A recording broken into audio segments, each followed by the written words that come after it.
सनातन धर्म में यह मान्यता है कि व्यक्ति को कर्मों के आधार पर स्वर्ग या नरक भोगना पड़ता है।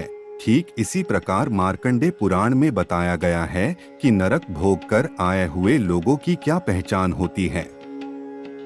यानी कि आप व्यक्ति के व्यवहार को देखकर ही यह जान सकते हैं कि वह नरक भोग कर आया है कि नहीं। तो आइए जानते हैं वह कौन से लक्षण है जो साबित करते हैं कि व्यक्ति नरक भोग कर आया है। पहला लक्षण, दोस्तों कोई लाख अच्छा हो परंतु उसकी कमियां बताकर दूसरों को उसके विरुद्ध करने पर जिन्हें सुख मिलता हो, आने की प्रनिंदा ही उसके जीवन का सुख हो, तो यह उसकी पहले के लोग का संकेत है। यानी कि उस व्यक्ति ने नरक भोग कर मनुष्य योनि को प्राप्त किया है, तभी उसके बुरे कर्म पृथ्वी पर भी उसके साथ हैं। लेकिन वह कौन से वजह उन्हीं कर्मों को बार बार दोहराता है और नरक का भागी बनता है। इसलिए कहा जाता है कि प्रनिंदा से बचना चाहिए। दूसरा लक्षण, जिस व्यक्ति में किसी के उपकरणों के बदले उसके प्रति सम्मान की भावना नहीं होती है या फिर वह उसके उपकरणों की कद्र नहीं करता, तो ऐसे माना जाता है कि वह मनुष्य जीवन से पूर्व नरक में रह चुका है। यही वजह है कि शास्त्र कहते हैं कि कोई आपके लिए कुछ करता है तो सदैव उसका सम्मान करें।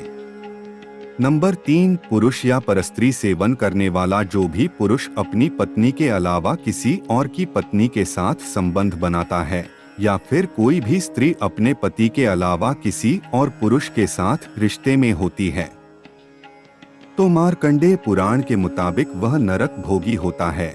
यानी कि वह मनुष्य जन्म से पहले नरक लोक में था। इसलिए कहते हैं कि व्यक्ति को पर स्त्री या पर पुरुष को कभी भी गलत नजरों से नहीं देखना चाहिए। नंबर 4, दूसरों का हक मारने वाला।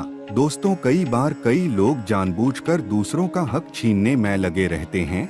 यानी कि वह जानते हैं कि अमोक वस्तु या अधिकार उनका नहीं है, लेकिन फिर भी वह दूसरों से उनकी खुशियां छीनकर ही रहते हैं। मार्कंडेय पुराण के मुताबिक ऐसे लोग नरक भोकर पृथ्वी लोक पर आते हैं।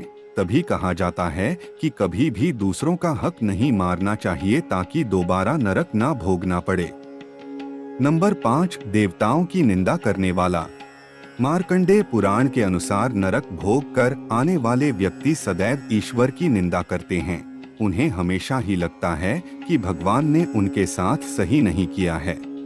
एक तो वह बुरे कर्म करते हैं और जब उन्हें कर्मों का फल मिलता है तो वह भगवान को कोसने लगते हैं। वह किसी के लाख बार समझाने पर भी ईश्वर का सम्मान नहीं करते।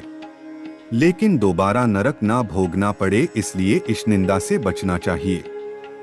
नंबर 6, छलकपट करने वाले। दोस्तों जो व्यक्ति छलकपट करता है कभी भी किसी की तकलीफ को नहीं समझता, अपने दोस्तों, रिश्तेदारों और समाज के लोगों को हमेशा धोखा देता रहता है, तो ऐसे व्यक्ति नरक के भोगी होते हैं।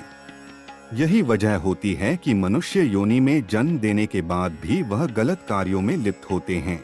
तभी पुराणों में इन कार्यों से दूर रहने के लिए कहा गया है। नंबर 7, मनुष्यों की हत्या करने वाला। दोस्तों मार्कंडेय पुराण के अनुसार जो मनुष्यों की हत्या करता है, यानी कि उसे किसी भी समस्या का हल बस सामने वाले को मार डालना लगता है, वह कभी भी मामले को सुलझाना नहीं चाहता। ऐसे व्यक्ति नरक भोग कर पृथ्वी पर आए हुए होते हैं। यही वजह है कि उनकी प्रवृत्ति पर कोई सुधार नहीं होता। शास्त्र हमेशा मनुष्यों को गलत कार्यों से दूर रहने की शिक्षा देते हैं।